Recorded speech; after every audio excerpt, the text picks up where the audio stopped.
Hey guys, welcome back to the channel. In today's video, I'll show you how to create a Hudl fan account so you can follow your favorite teams and athletes, watch highlights, and stay updated on games. So let's jump right in. First, open any web browser on your device. You want to tap on the search bar and type Hudl. Then you want to choose the first option on the search results, this one, the official link.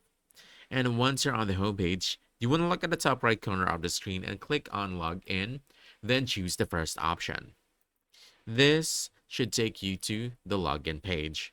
Now, since you're new to this, you want to click on Create Account instead. From here, you'll see the sign up page. You can create your account by entering your first name, last name, and email. But if you want something faster, you can also sign up using Google, Facebook, or Apple.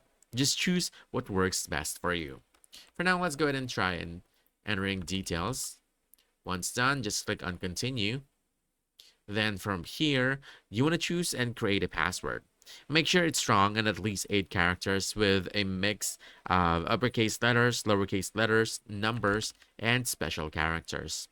But once you're done, just go ahead and click Continue again. And just like that, your Hudl fan account is created.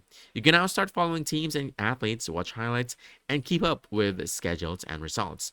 So, if you found this helpful, don't forget to hit the like button, subscribe for more quick guides, and I'll see you in the next one. Thanks!